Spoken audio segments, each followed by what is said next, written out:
अब भी समय है, ज्यादा देर नहीं हुई है। वंश को चलाने के लिए लड़का ही जरूरी होता है। लड़कियों का क्या है, वो तो पराया धन होती है। एक ना एक दिन तेरी बेटी दृष्टि भी अपने ससुराल चली जाएगी। फिर बुढ़ापे में कौन तुम्हारा सहारा बनेगा, कभी सोचा है तुमने? मम्मी जी, मैं आपकी बात समझ रही हूँ, लेकिन किसी दूसरे की बेटी को हम कैसे अपना ले भला? जिस किसी भी बच्चे को हम गोद लेंगे उसकी रगों में तो किसी दूसरे का ही खून होगा ना, और मैं दूसरे के बच्चे को पाल नहीं सकती। हाँ माँ, महिमा ठीक कह रही है। वैसे भी दृष्टि अब 8 साल की हो चुकी है, सब समझने लगी है वो भी। अगर हम बच्चा गोद ले भी लेते हैं तो हो सकता है कि कल को वो भी उस बच्चे को एक्सेप्ट ना कर पाए। अरे वो सब तुम समय पर छोड़ दो, समय के साथ साथ उसे भी सब समझ में आ जाएगा। वसुंधरा अपनी बेटे बहू को रोजाना यही बात बोलती, जिसे गिरीश और महिमा नजरअंदाज करते रहते। फिर एक दिन, तुम लोगों को पता है वो जो हमारे पड़ोस में विमला रहती थी ना, जिसकी सिर्फ 2 बेटियां थी, आज उसकी बंद कमरे में लाश मिली है। जानती हो, उसकी सास ने भी उसे समझाने की बहुत कोशिश की थी कि किसी लड़के को गोद ले आए, लेकिन उसने अपनी सास की एक ना सुनी, और देखो आज कंधा देने वाला भी कोई नहीं। वसुंधरा की इन बातों का गिरीश और महिमा पर इतना ज्यादा असर पड़ता है कि वो तुरंत ही बच्चे को गोद लेने का फैसला कर लेते हैं। तकरीबन 3 घंटे की प्रक्रिया के बाद गिरीश 6 साल के हर्ष को संग लेकर घर पहुंचता है। आप यही चाहती थी ना माँ कि हम एक लड़के को गोद ले आए? तो देखिए, ये रहा हमारा हर्ष। ये तो तुमने बहुत अच्छा किया बेटा। अब एक काम करते हैं, कल कुछ पंडितों को बुलाकर इसका शुद्धिकरण करा देते हैं। शुद्धिकरण? ये क्या होता है? अरे बेटा, अभी तेरी रगों में किसी और का खून है, जिसके बारे में हमें कोई खोज खबर भी नहीं है, इसीलिए तू अशुद्ध है। कल जब तेरा शुद्धिकरण हो जाएगा, तब तो इस घर का वारिस बन जाएगा। तो क्या कल आप इंजेक्शन लगाकर मेरे शरीर से खून निकाल लेंगे? अरे ना ना बेटा, ऐसा कुछ नहीं होगा। हाँ, मुझे पता है ऐसा ही होगा। मैंने पढ़ा था खून की शुद्धिकरण को डायलिसिस कहते हैं। इसके जरिए जो हमारे शरीर में गंदा खून होता है वो निकाल देते हैं। आप लोग भी कल मेरे साथ यही करोगे ना? हर्ष के मुंह से इतनी छोटी सी उम्र में इतनी बड़ी बड़ी बातें सुनकर सभी दंग रह जाते हैं। आप कहाँ से लाए हो इस बच्चे को जो इस उम्र में इतनी बड़ी बड़ी बातें कर रहा है? कहा था ना कोई मासूम सा बच्चा लाना। महिमा, ये अभी सिर्फ 6 साल का है। अगर मैं इससे भी छोटा बच्चा लाता तो तुम्हें पता ही है छोटे बच्चों के साथ कितनी दिक्कतें होती हैं। हाँ, लेकिन आपको एक यही बच्चा मिला जो इस उम्र में इतना कुछ समझता है। उससे तो आगे भगवान ही बचाए। मैं दृष्टि के पास जा रही हूँ, आप संभालिए इस शैतान को। अगले दिन पंडित को बुलाकर शुद्धिकरण की पूजा भी करा दी जाती है, लेकिन उसके बाद भी घर का कोई भी सदस्य उसे अपना नहीं पाता। वो घर में सजावट के लिए पड़ी किसी चीज की तरह था। इसी तरह 1 साल बीत जाता है। समय के साथ साथ हर्ष को भी अपनी और सौतेले में फर्क समझ आ जाता है। अब दृष्टि 9 की और हर्ष 7 साल का हो चुका होता है। दृष्टि बेटा, मैंने तुम्हारे लिए एक साइकिल खरीदी है। अब तुम्हें स्कूल बस से जाने की कोई जरूरत नहीं है। थैंक यू पापा। पापा, मेरे लिए भी आप एक साइकिल खरीद लीजिए। स्कूल बहुत दूर है, मैं आने जाने में थक जाता हूँ। अगर स्कूल इतना ही दूर है तो कल से जाने की कोई जरूरत नहीं है, घर पर बैठ जा। मेरे पास इतने पैसे नहीं कि अब तुझे भी साइकिल खरीद कर दे सकूं। हर्ष मुंह लटकाकर वहाँ से चला जाता है। तुम लोग क्यों उसे अपना नहीं पा रहे हो? आखिर कब तक ऐसे ही उसके साथ सौतेलापन का व्यवहार करते रहोगे? दृष्टि की तरह वो भी तुम लोगों का बेटा है। बुढ़ापे में वही तुम्हारा सहारा बनेगा। माँ प्लीज, आपके कारण ही हम इस लावारिस को उठाकर घर लाए हैं। इससे आगे हम और कुछ नहीं कर सकते। ऐसे तो तुम उसकी जिंदगी बर्बाद कर रहे हो बेटा। अगर आपको ऐसा ही लगता है तो छोड़ आइए इसे वहीं जहाँ से ये आया था। तुम्हारे अंदर की इंसानियत कहाँ मर गई? जब से आया है तब से लेकर आज तक तुमने उसे कभी एक बाप का प्यार नहीं दिया। जरा सा भी तरस नहीं आता तुम्हें उस पर। माँ प्लीज, ये सब बातें आप मुझसे ना ही करो तो बेहतर होगा। 2 दिन बाद आज हर्ष बहुत खुश होता है और उछलते हुए अपनी माँ के पास आता है। माँ, मेरा रिजल्ट आ गया। देखिए, मैंने अपनी पूरी क्लास में टॉप किया है। तुम मुझे क्यों माँ बुला रहा है? मैं तेरी माँ नहीं हूँ, समझा? अरे क्यों डांट रही है बच्चे को? माँ ही तो है तू उसकी। सगी माँ नहीं हूँ मैं इसकी, जो ये इस तरह बार बार मुझे माँ माँ बुलाता रहता है। ये सगी माँ कौन होती है? क्या माँ भी कभी सगी और पराई होती है?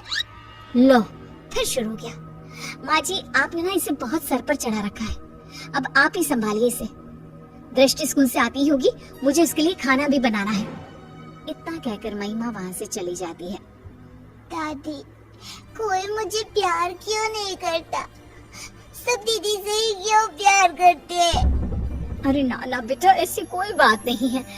दृष्टि बड़ी है ना, इसलिए बस सबको उसकी फिक्र लगी रहती है। फिक्र और प्यार दोनों में अंतर होता है दादी। मम्मी पापा ना तो मेरी फिक्र करते हैं और ना ही मुझसे प्यार। 7 साल के बच्चे की ये बातें सुनकर वसुंधरा खामोश खड़ी रह जाती है। उसे समझ में नहीं आता कि वो बोले भी तो क्या। इतने में ही वहाँ दृष्टि भी आ जाती है। मम्मी पापा मुझसे प्यार इसलिए करते हैं क्योंकि मैं उनकी सगी बेटी हूँ और तुम्हें तो वो अनाथालय से उठा कर लाए हैं।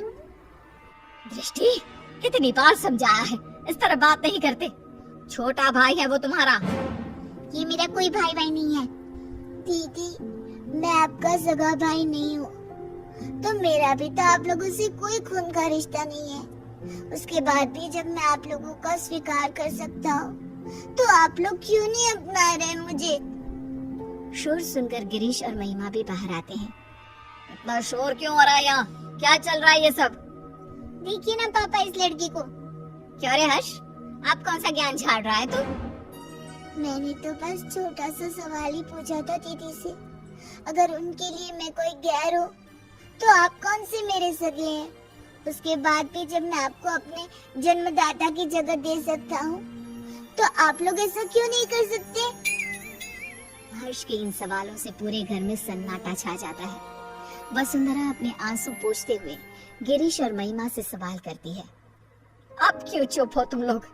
जवाब दो ना इस बच्चे के सवाल का। हर्ष के सवालों का किसी के पास कोई जवाब नहीं होता।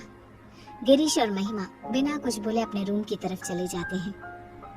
ये लड़का तो जरूरत से ज्यादा ही तेज है। कहीं हमने इसे गोद लेकर कोई गलती तो नहीं कर दी? अगर ऐसा ही रहा तब तो ये हमारी बेटी का हक छीन लेगा और पूरी प्रॉपर्टी हड़प लेगा। तुम सही बोल रही हो महिमा। हमें जल्दी से इस लड़के का कुछ करना होगा। ये हमारी बेटी के लिए खतरा हो सकता है। अगले दिन, हर्ष बेटा, कहाँ हो? चलो आज हम तुम्हें कहीं बाहर घुमाने ले चलते हैं। सच में माँ, हम घूमने जा रहे हैं? हाँ बेटा, अब जल्दी से तैयार होकर आ जाओ। हर्ष भागते हुए अपने रूम में तैयार होने जाता है। थोड़ी देर बाद वो तैयार होकर बाहर आता है, जहाँ गिरीश और महिमा उसका इंतजार कर रहे होते हैं। मम्मी पापा, हम कहाँ जा रहे हैं? आज हम तुम्हें मेला दिखाने के लिए लेकर जा रहे हैं। कल तुम्हारे सवालों ने हमारी आंखें खोल दी, इसलिए अब हम तुम्हें अपने सगे बेटे जितना ही प्यार देंगे। हर्ष ये सब सुनकर बेहद खुश हो जाता है। उसे लगने लगता है कि अब उसके बुरे दिन जा चुके हैं, लेकिन उसे कहाँ पता था कि उसकी किस्मत में आखिर आगे क्या लिखा है। वे सब मेले में पहुँच जाते हैं। हर्ष बेटा, झूला झूलोगे? हाँ मम्मा, मुझे झूला झूलना बहुत पसंद है। ठीक है, तुम जाकर झूला झूल लो, हम लोग तुम्हारा यही इंतजार करते हैं। हर्ष चला जाता है। यही अच्छा समय है, अब हम घर चलते हैं। इसका काम तो हो गया। सही कहा तुमने, मेला घर से इतना दूर है कि ये वापस लौटकर कभी नहीं आ पाएगा। गिरीश और महिमा वहाँ से चले जाते हैं। हर्ष जब वापस लौटता है तो उसे वहाँ कोई नजर नहीं आता। वो पागलों की तरह अपने परिवार वालों को ढूंढता है। कुछ घंटे ढूंढने के बाद जब उसे कोई नहीं मिलता तो उसे सब समझ आ जाता है। अब वो करता भी तो क्या? न घर का पता मालूम था, ना ही कोई फोन नंबर। थक हार कर वो वहीं बैठ जाता है। तुम दोनों तो हर्ष को मेले पर लेकर गए थे ना? इतनी जल्दी वापस आ गए? और हर्ष कहाँ है? कहीं नजर नहीं आ रहा। माँ, वो अपने पुराने दोस्तों से मिलने की बहुत जिद कर रहा था, तो हम उसे अनाथ आश्रम छोड़कर आ गए हैं। कुछ दिन के बाद आ जाएगा, आप परेशान ना हो। वसुंधरा को दाल में कुछ गड़बड़ लगती है, लेकिन वो कुछ नहीं कहती और सीधे अपने रूम में चली जाती है। महिमा, माँ को इसके बारे में कुछ पता नहीं चलना चाहिए। महिमा सिर हिलाकर हाँ कहती है। एक हफ्ता बीत जाने के बाद भी जब हर्ष वापस नहीं आता, तब वसुंधरा अपना फोन उठाकर हर्ष के दोस्तों को फोन करती है, जिससे उसे पता चलता है कि हर्ष तो कभी अनाथ आश्रम गया ही नहीं था। गुस्से से आग बबूला होकर वसुंधरा गिरीश और महिमा के कमरे में जाती है। हर्ष तो अनाथ आश्रम गया ही नहीं, फिर तुम लोगों ने मुझसे झूठ क्यों बोला? कहाँ है मेरा पोता, बताओ मुझे। माँ जी, वो आपका पोता नहीं है। मुझे सिखाने की जरूरत नहीं है, जितना पूछा है सिर्फ उतना ही जवाब दो। माँ, वो हम लोग हर्ष को उस दिन मेले में ही छोड़कर आ गए थे, हमें नहीं पता कि अभी वो कहाँ है। क्या? उस छोटे से बच्चे को तुम मेले में ही छोड़कर आ गए, ये जानते हुए भी कि वो अभी सिर्फ 7 साल का है। बेचारे किस हाल में होगा वो मासूम। तो और क्या करते मम्मी जी, उसका ठेका थोड़ी ना ले रखा है हमने। हम क्यों भला किसी और के बेटे के लिए अपनी बेटी का हक मारे। इस घर, परिवार और हमारे प्यार पर सिर्फ दृष्टि का हक है। अगर ऐसी ही बात है तो मैं तुम्हें याद दिला देती हूँ कि तुम भी कोई मेरे सगे बेटे नहीं हो। ऐसे ही किसी अनाथ आश्रम से मैं तुझे लेकर आई थी। अगर उस समय मैं भी यही करती तो आज तुम भी दर दर की ठोकरें खा रहे होते। मैं नहीं जानती थी कि तुम दोनों की सोच इतनी छोटी भी हो सकती है। वसुंधरा की बातों से दोनों का सिर शर्म से नीचे झुक जाता है। उन्हें अपनी गलती का एहसास तो हो चुका होता है, लेकिन अब शायद बहुत देर हो चुकी होती है। दोनों हर्ष को ढूंढते हुए उसी मेले की तरफ पहुंच जाते हैं, लेकिन वहां उन्हें सिवाय सन्नाटे के कुछ नजर नहीं आता। अगले दिन गिरीश और महिमा फिर से उसी मेले में हर्ष को ढूंढने जाते हैं। क्या हुआ साहब, किसी को ढूंढ रहे हो क्या? कुछ दिन पहले हमारे साथ एक बच्चा आया था ना, जिसने झूला भी झूला था। आपने उसके बाद से कहीं देखा उसे? नहीं, उसके बाद मैंने उसे देखा तो नहीं, लेकिन उस दिन बहुत रो रहा था बेचारा। रात तक यहीं बैठकर रोता रहा, फिर अचानक न जाने कहाँ गायब हो गया।